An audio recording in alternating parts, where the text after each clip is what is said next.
Let me just talk to you about what I saw. And I'm still trying to make sense of it, but maybe, in the process of talking about it, I'll get some clarity as well for you guys. So first of all, I saw two images. And the first one is, I saw this squirrel. Okay.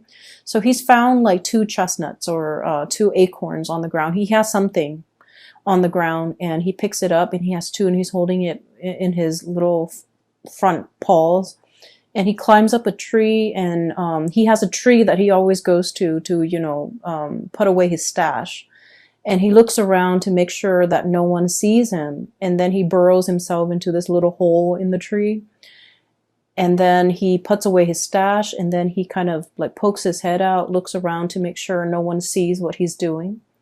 And then he exits the hole, climbs back down the tree, and starts looking around for more resources, for more acorns, for more things that will sustain him through the winter. Okay. And so when I saw this, I was just thinking, it's okay for us to take care of our assets. Okay. It's okay for us to kind of like cover our own behind. It's okay for us to be a little bit selfish and learn to take care of ourselves. So that was like the initial message I got in, that came through. And so what I feel might be really important for you guys as we round out this year is for you to re-examine your financial assets. Okay. Look through your ledgers, look through bank account, look through wherever it is that you swirl away your money to make sure that things are where they're supposed to be. Okay, so I feel like there might have been wrong charges to your bank accounts, to your credit cards. There might have been money, inadvertently like taken out, or there might have been wrongfully charged transactions. So I feel like it's really important for you to kind of like look through your financial ledgers to make sure everything is up to date and to make sure that everything is squared away the way it should be. I'm also seeing this sneaky behavior, not in a bad way, of course, of like needing to separate your assets, needing to kind of like swirl money away in a place where it's safe. Okay. So like, having a safe place or a safe space for yourself or for your financial resources, would be really good for you. Having a safe place for you to be in, for you to like, retreat to when things get a little bit dicey, with whomever you're dealing with. That's also going to be very crucial for this month. Okay. So I almost feel like you're gearing up for battle. I almost feel like you're, contemplating or thinking about some major big change in your life that requires quite a bit of financial resources, or even resources in general, whatever that might be, time, money, energy, just like you're gearing up for something really big, and you need to make sure that everything is lined up. Okay. So I have a Sagittarius moon, and I know Sagittarius people really, really hate like bookkeeping, itemizing, making lists, making, check off things and making sure every little thing is where it's supposed to be. Like that is one of the worst things that a Sagittarius, would like, that's one of the worst things that, I feel, you can subject a Sagittarius to, because you guys don't like to do these little minute details that is time consuming and tedious and overall is not really fun. But because you don't like to do it, I feel like there's more urgency for you to do it, especially for the month of December. So I feel for many of you, this might be a good time for you to just lay out everything in front of you and just, take a few hours of your day and try to knock those things out. Okay. For many of you, this could be like, end of the year, like accounting. Okay. So itemizing everything that you have spent, all the expenses, all the expenditures, all your revenue, like whatever it is. I see a lot of just numbers, a lot of things in front of you that you have to like, itemize, square away, file away. And I know it's very tedious and it sounds so excruciatingly painful to have to do, but it's really important that you do it. Okay. So that's the first thing coming out. And the theme that I'm seeing is definitely kind of echoed in the cards. Okay, so let me show you all the major arcana cards, and I'm trying to make sure I don't lose the order here. We have the High Priestess. We have Temperance. Let me show you this card, Temperance. This is your card. We then have the Strength card. Then we have the Magician. So 4 major arcana here. We have the Devil. And then we also have the Hierophant. So what I initially picked up as pretty much the theme for this reading is I almost feel like there is a huge tug of war happening within you, okay, in your psyche or in your emotional state, okay? And I feel like what it is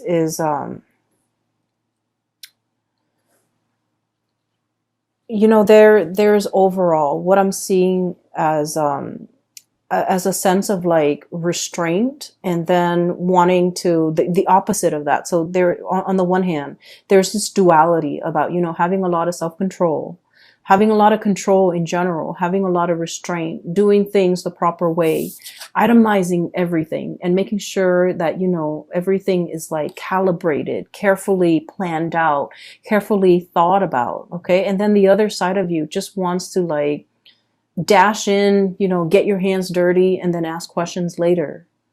And these two sides of yourself are kind of like it's like a tug of war happening within you, and it frustrates you. That's what I feel. And I also feel like with this energy, the High Priestess, hanging on to something very, very tightly, okay? Caring for something. And I almost feel like you might be overstepping your boundaries when it comes to the way in which you take care of another person. And I don't feel like this is something that's happening overnight, or it's something where it's like, you know, once in a while. I feel like this is an ongoing pattern or an ongoing process in which you're doing everything for another person.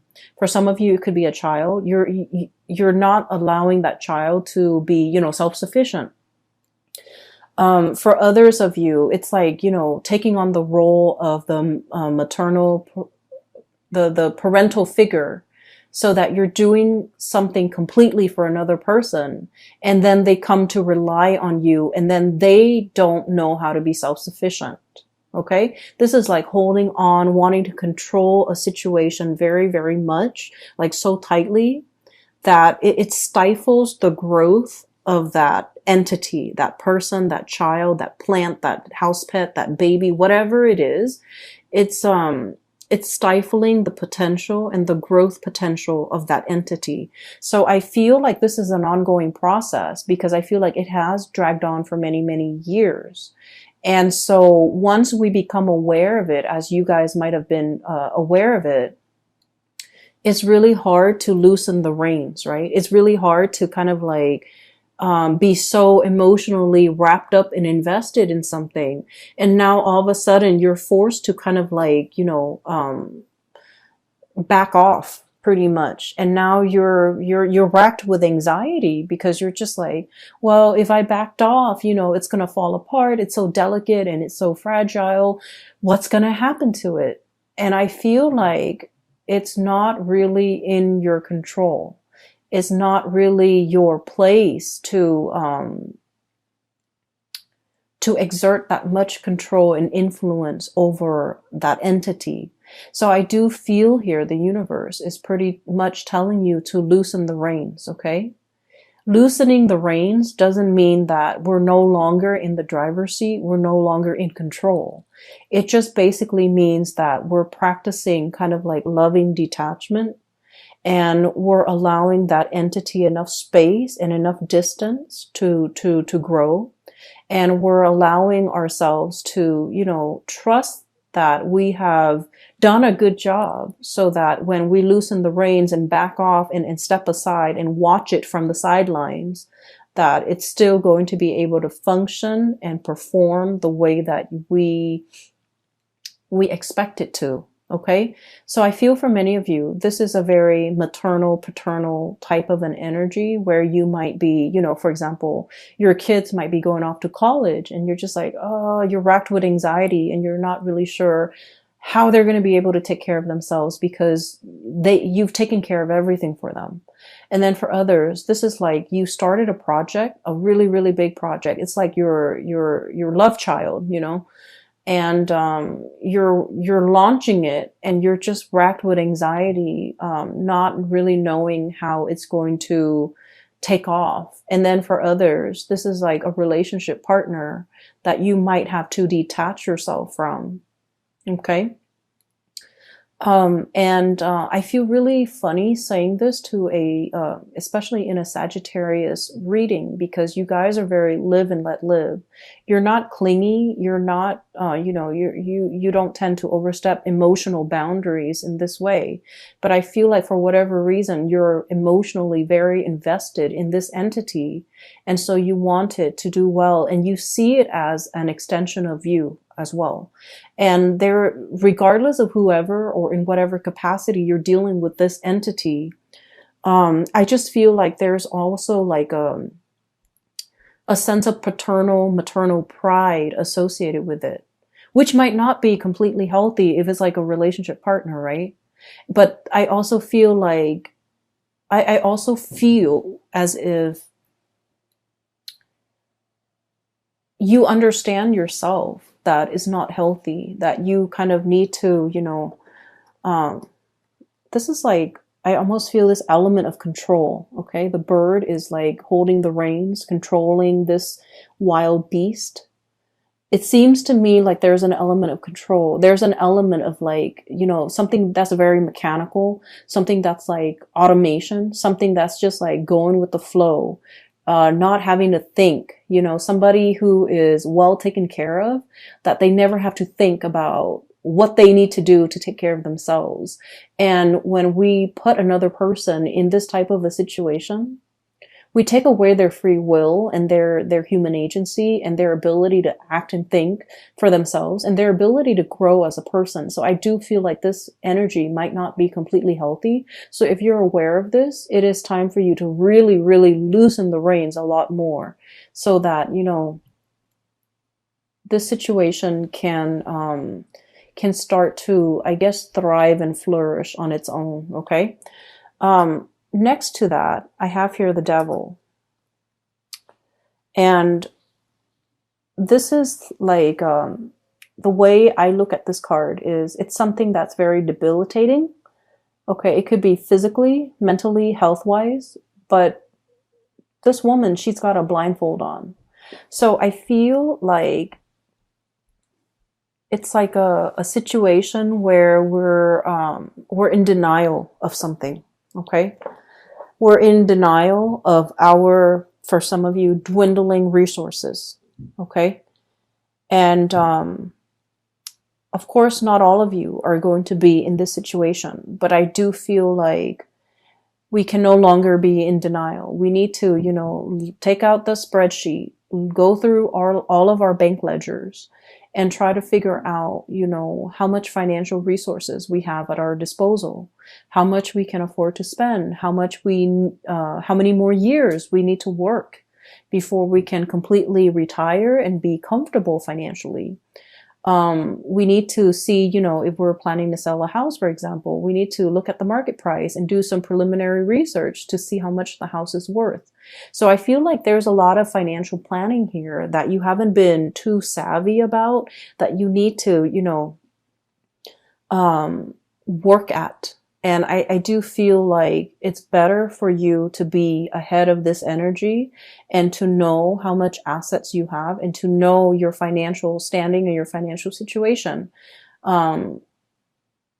before something else happens. So I just feel like there's something you've been in denial about, and you kind of brushed it off. And it's really time for you to just, face those fears, because, if you think about it, all the, in the previous few years, for example, the previous 5 years, the things that you really feared, once you face them head on, you realize they're not that scary, right? So we have a habit of making like mountains out of molehills.